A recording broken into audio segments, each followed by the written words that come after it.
Okay, so the last thing you want to make sure you have is your bulk fuel. That's going to be your wrist size and bigger. That's going to be what's going to keep your fire going. You're not going to want to add this until you have good coals, until the fire is firmly well established, okay? You want to make sure you're getting it going with your tinder, your kindling, and your lighter fuel. Then you can go with your bulk fuel, your thicker stuff. You can throw it, then you can start throwing logs on like this. A log like this is going to burn a lot longer than if it's cut up into pieces. Okay?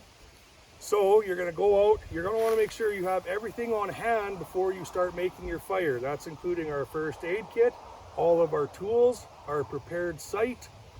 You want all your fuel gathered. Rule of thumb, if you're in a winter situation, go out and gather as much wood as you think you're going to need to stay warm through the night. Then go grab that much again. You go through a lot of fuel in a winter situation. You want the fire to warm you up so your body is not burning calories needed for survival, trying to keep you warm. You're conserving your energy by having a fire. Okay? So there's multiple different kinds of fire lays. There's a teepee, there's a pyramid, there's a log cabin.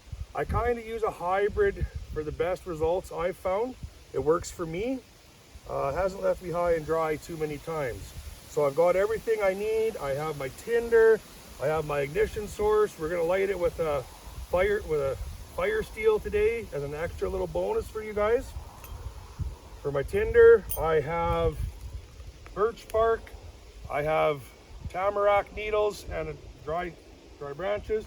I have a little bit of dryer lint. I have my go-to, which is my cotton balls and Vaseline. I have my fire steel ready to go. I have my light fuel to add on to that. And I'm even going to have it ready to go so I can just set it in there.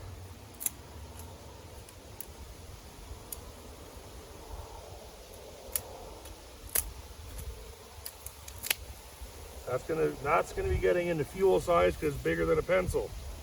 Ah, you guys thought I forgot. Okay.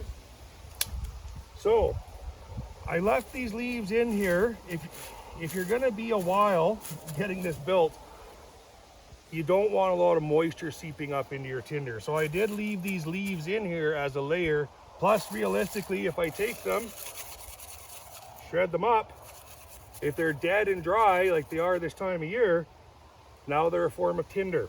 Okay, so we're gonna do that. We're gonna put our birch bark down.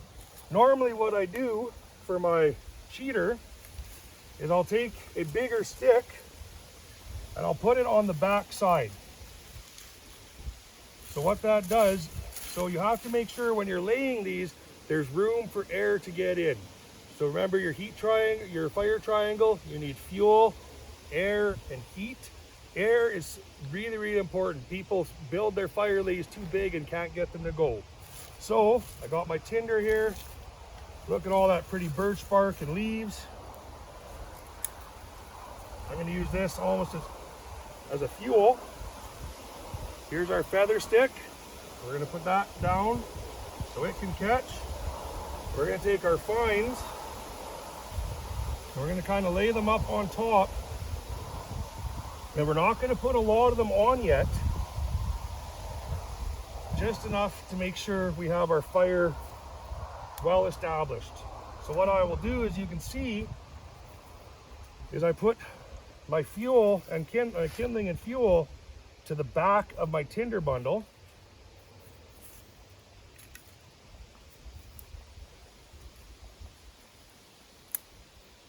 Oh, listen to that snap. You know she's good.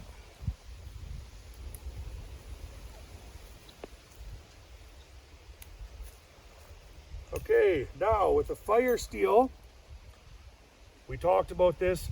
So this is the actual ferro rod. This is not a flint and steel. This is a ferrocerium rod, okay?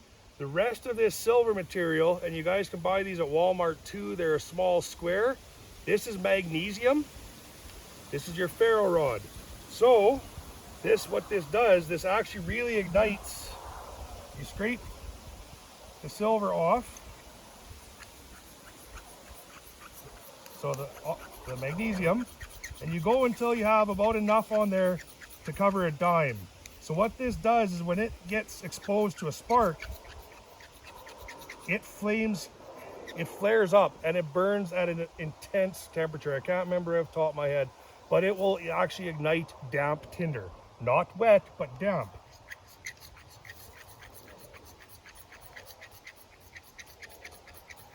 Okay, so we've got some of that on there. Now, to do this, the way I was taught and the way I prefer, first off, I'm going to use a striker. If I didn't, I would use the back side of my knife, the spine, if it has a sharp 90-degree corner on it. Your Moras that you buy don't actually have that. So if you can take the back of your knife, the spine of your knife, not the blade, and you can scrape your thumbnail like that and actually bring thumbnail off, it's sharp enough to light a ferro rod. If you can't do that, you're not going to be able to do it. So what this does is the knife travels down and it actually peels this off, and it gets super hot as it's going down and it ignites. So we're going to do this.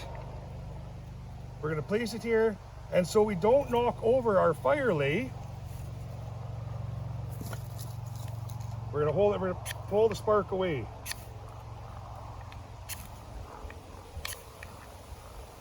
There we go. Now we're going to put everything away. Now we're just going to be ready to keep tending to this fire. If we have to, we might have to even lift it up a little bit to get a bit more air, but because we left those air spaces in there, we shouldn't have to, okay? We're going to watch and make sure that our kindling, and then our kindling is catching, and then our fuel. You can't actually see it, but our feathers are on fire here. They're burned off already. That's how fast they caught. Looks like we've got a good one going here. And I'm just going to keep adding fuel, but smaller fuel. I'm not going to go and grab that log yet. I'm not grabbing the big stuff yet.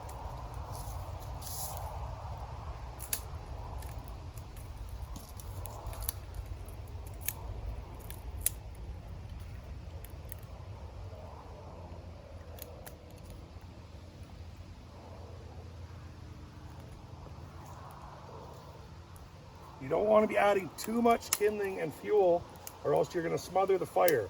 See how I got a little carried away? I stopped for a second and the fire actually came back stronger. You can also fix that by getting down and blowing into the fire, down low like this.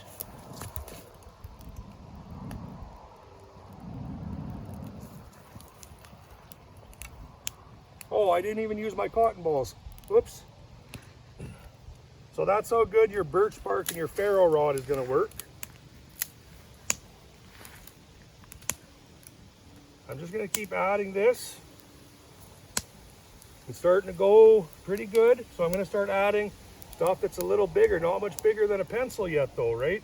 You want to go small and gradually work your way up to something bigger. So the reason that I have that log behind to prop it up is because I can prop my sticks up on it and ensure there's enough room from the flame to go up from the tinder up to the kindling. Okay?